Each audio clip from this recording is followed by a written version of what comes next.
ଖୁବ୍ ଅଳ୍ପ ଦିନ ମଧ୍ୟରେ ବହୁ ଯାତ୍ରା ଦର୍ଶକଙ୍କ ହୃଦୟ ଜିତିଥିବା ଜଣେ ପ୍ରତିଭା ସମ୍ପନ୍ନ ଚରିତ୍ର ଅଭିନେତା ଅଜିତ ଦଳେଇ ଆଜି ଆମ ଗହଣରେ ନାହାନ୍ତି। ଭୁବନେଶ୍ୱର ସ୍ଥିତ ଏକ ଘରୋଇ ହସ୍ପିଟାଲରେ ତାଙ୍କର ଦେହାନ୍ତ ଘଟିଛି। ନୟାଗଡ଼ ଜିଲ୍ଲା କଣ୍ଟିଲୋ ନିକଟସ୍ଥ ବଡ଼ ବାଣପୁର ଗାଁର ଉଚ୍ଚଶିକ୍ଷିତ ଭଦ୍ର ମେଳାପୀ ନିଆରା ମଣିଷ ଅଜିତ ଦଳେଇ ପ୍ରଥମ କରି 2018 ମସିହାରେ ପାଦ ଥାପନ୍ତି ଯାତ୍ରା ଜଗତରେ। ପ୍ରଥମ ଯାତ୍ରାନୁଷ୍ଠାନ ବାଘାଯତୀନ ଲୋକନାଟ୍ୟ ନାଟକ ଥିଲା ତୋ ନାଁରେ ମୋ ନାଁକୁ ଦେଇଛି ଯୋଡ଼ି।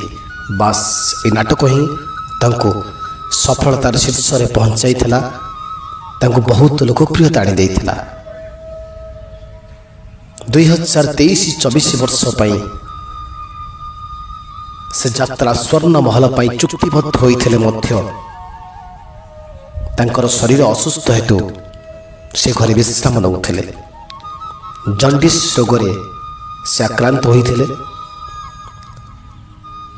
ଏହି 3 ମାସ ତଳେ ଲିଭର ଜଣ୍ଡିସ୍ରେ ସେ ଆକ୍ରାନ୍ତ ହୋଇଥିଲେ ଏବଂ ଆଜି ଭୁବନେଶ୍ୱର ସ୍ଥିତ ଏକ ଘରୋଇ ହସ୍ପିଟାଲରେ ତାଙ୍କର ଦେହାନ୍ତ ଘଟିଛି। ନିଜର ଅଭିନୟ ମାଧ୍ୟମରେ ହଜାର ହଜାର ଯାତ୍ରା ଦର୍ଶକଙ୍କ ହୃଦୟ ଜିତିଥିବା ପୋଖତ ଅଭିନେତା ଅଜିତ ଦଳେଇ ଆଜି ମୃତ୍ୟୁ ପାଖରେ ହାର ମାନିଛନ୍ତି। ହଁ ଆଜ୍ଞା, କଥାରେ ଅଛି ଯିଏ ଯେତେ ଶକ୍ତିଶାଳୀ ହେଉନା କାହିଁକି ମୃତ୍ୟୁ ପାଖରେ ସେ ନିଶ୍ଚିତ ଭାବରେ ଦିନେ ନା ଦିନେ ହାର ମାନେ। ଆଜି ଅଜିତ ଦଳେଇ ଠିକ୍ ସେମିତି ହାରିଯାଇଛନ୍ତି ମୃତ୍ୟୁ ପାଖରେ। ବେସାହାରା କରିଦେଇ ଚାଲିଯାଇଛନ୍ତି ନିଜର ସ୍ତ୍ରୀ ଛୋଟ ପୁଅଟିକୁ।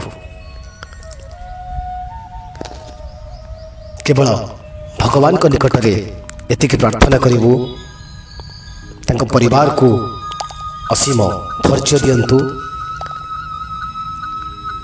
ଏବଂ ତାଙ୍କର ଛୋଟିଆ ପୁଅଟିକୁ ଜଗତର ନାଥ ଜଗନ୍ନାଥ ସବୁବେଳେ ଘଣ୍ଟ ଘୋଡ଼େଇ ରଖିଥାନ୍ତୁ।